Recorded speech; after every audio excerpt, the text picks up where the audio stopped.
tu as une douleur à l'aine et on t'a parlé de l'iliopsoas. C'est un muscle qui est ici, vraiment, qui se colle derrière le dos, là, sur le bassin, derrière le dos, qui descend sur le côté, ici, et qui finit sur la jambe, tout simplement. Et on peut avoir des douleurs ici à l'aine, à cet endroit-là, exactement. Et est-ce que c'est vraiment l'iliopsoas ou pas qui te fait mal? Eh bien, dans le doute, je te montre 2-3 trucs pour essayer de te soulager de cette douleur-là, si tu as une douleur ici. Donc, premier truc.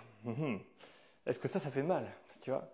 Là, c'est directement l'iliopsoas qui va lever ton genou. Donc déjà, si tu as mal en levant, tu peux te dire que c'est peut-être une déchirure. Autre astuce, tu lèves, tu restes en l'air et tu t'appuies. Tu vas essayer de rester, j'appuie vers le bas. Ça, c'est plutôt une tendinite. Tu vois, ça donne une idée un petit peu de où est-ce que tu vas. Et pour ces deux cas assez simples, il faut déjà attendre que ça cicatrise. Si tu t'es blessé ou quoi, n'oublie pas de consulter ton médecin. Hein. Les conseils de Gilou, c'est bien, mais un avis médical, c'est mieux quand tu as un problème. Et donc, je te montre un étirement qui permet de soulager une fois que ça s'est cicatrisé, que la phase inflammatoire est passée. Donc, il va falloir faire, dans les deux cas, le même étirement avec une petite variante. Alors, je te montre. Tu vois, je me mets comme ça. J'ai pas bu mon café encore, donc je commence par ça. Et bien, ça fait du bien. Oh, il faut que j'arrête le café. Donc, je me mets dans cette position, tu vois, mes pieds, les deux pieds sont ici. Et je vais essayer d'étirer cette partie-là. Et pour ça, il faut que je me penche en avant. Là. Mais tu vois, si je suis là, ça va pas marcher. Mes hanches sont de travers. Et là, ça va pas fonctionner. Il faut que je remette mes hanches bien droites et que je pousse ma hanche même par là-bas. Et là, juste en faisant ça, ça va vraiment étirer l'iliopsoas.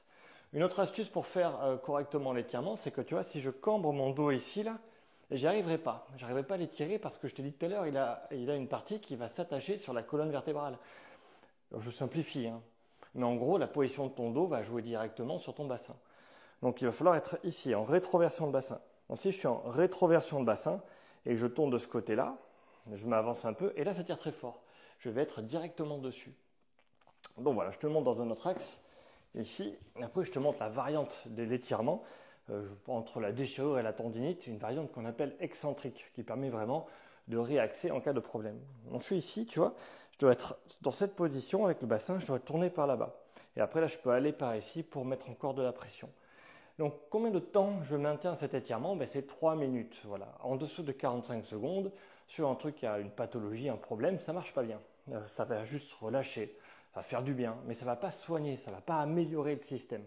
Pour améliorer le système, le corps c'est un système mécanique, il va falloir tenir cette position pendant 45 secondes. 3 minutes c'est bien, c'est le meilleur temps, attente, efficacité. Et donc je vais maintenir ici.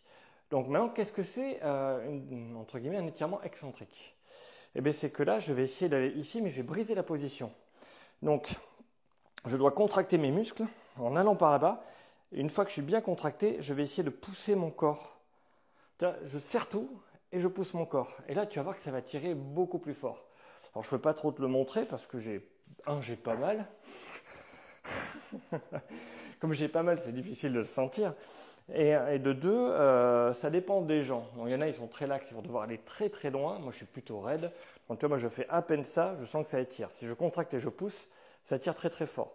Mais toi que c'est par là-bas qu'il faut aller. Il y en a, ils sont tellement souples, ils vont jusque là. Mais là, tu vois, je triche avec mon dos.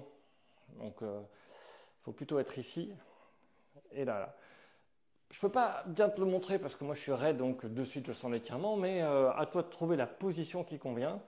Et toi que dans le cas de tendinite ou dans le cas de déchirure musculaire, dès qu'on a passé la phase inflammatoire, cet étirement-là, c'est top. C'est top, ça permet vraiment de récupérer à fond.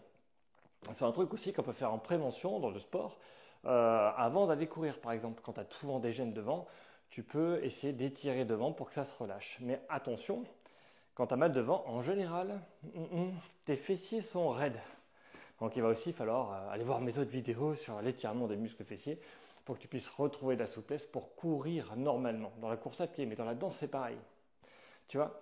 Et pour les danseuses, donc j'y suis, formation pour les danseuses, tu es hyper laxe. Et donc les gens hyper laxes, ils perdent un tout petit peu d'axité, pour eux c'est l'enfer, ils sont tout raides. Et donc quand tu es hyper laxe, il faut vraiment retrouver ton hyperlaxité. Donc n'hésite pas à t'étirer même si tu es très souple. Tu vois, moi quand je me penche, ça se voit de suite, tu vois, je suis tout bloqué, je suis tout raide. Tu vois, ça c'est ma souplesse naturelle, mais quand je suis blessé, moi je touche pas mes genoux. Je parle du dos par exemple. Eh bien, quelqu'un qui est hyper laxe, il pose les mains par terre et la tête entre les jambes, Et quand il est blessé, il va juste, tu vois, poser les mains par terre, la tête, elle n'est pas baissée. Donc c'est difficile à voir. Il faut bien se connaître. Dans tous les cas, essaie les étirements et voilà, n'hésite pas à aller consulter un professionnel de santé si tu as une question.